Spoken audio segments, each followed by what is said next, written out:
Final remarks. We'll begin with you, Dr. Ehrman. Our ultimate question comes down to whether the Gospels are reliable or not.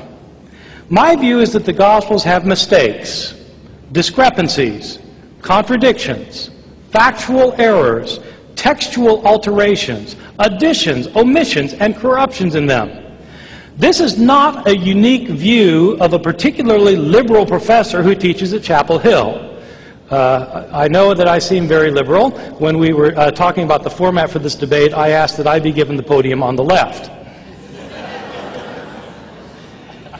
This view that I am setting forth, though, is not the view of just a liberal professor. It is virtually the consensus view among critical scholars across the United States and Europe. If you don't believe me, let me tell you a few striking facts that I don't think Craig will deny. This view that the New Testament Gospels contain discrepancies and errors is the view shared by the New Testament scholars who teach at all the major universities of this country. It is the view that is taught of every New Testament scholar who teaches at Ivy League schools, Harvard, Princeton, Yale, Brown, Columbia, Cornell, University of Pennsylvania. I know these people. It is the view of professors of New Testament at all the major state universities in this country.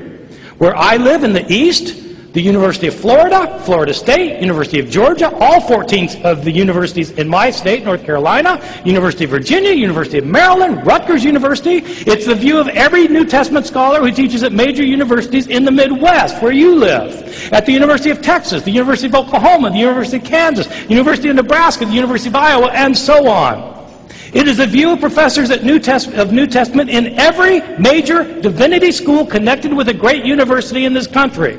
Harvard, Yale, Duke, Vanderbilt, Emory, University of Chicago, as well as the mainline seminaries not connected with the university. Princeton Theological Seminary, Claremont, the Graduate Theological Union, and on and on and on. These are not my idiosyncratic views.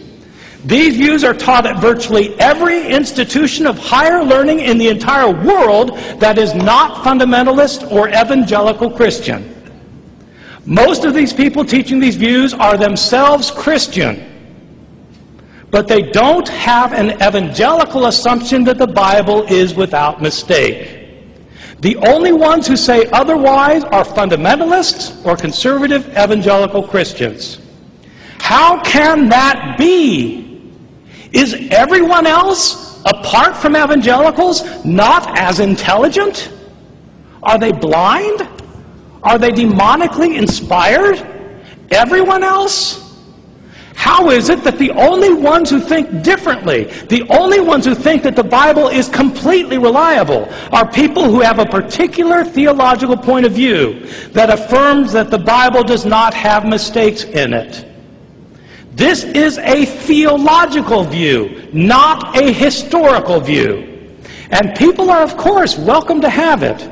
But the people who have it should admit that when they say the Bible is reliable, they are saying so not on historical grounds for historical reasons.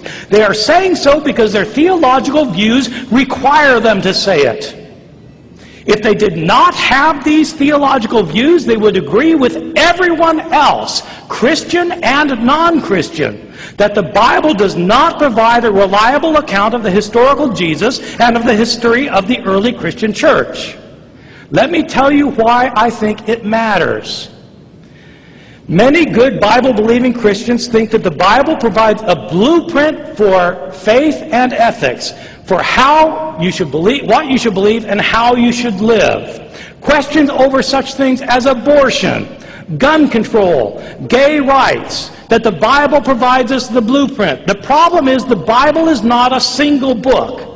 The Bible is a lot of books written by a lot of different authors who have a lot of different points of view that disagree with one another. This means that we should not be dogmatic about what we think and insist that what we think is what the Bible teaches. The Bible teaches lots of different things. The Bible welcomes lots of different views, and we should too. I once thought that the Gospels were completely reliable. Now I no longer think so. It's not that I decided to jump on the scholarly bandwagon and abandon my evangelical faith. I looked long and hard at the evidence.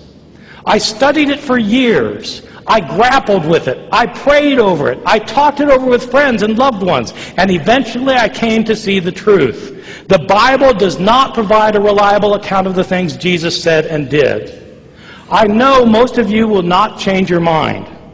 But I hope you realize that people like me come to this question honestly and openly, not trying to destroy the faith of others, but simply searching for the truth. I hope you too will be honest and open and not be afraid to go wherever the truth seems to lead. Thank you very much. Thank you.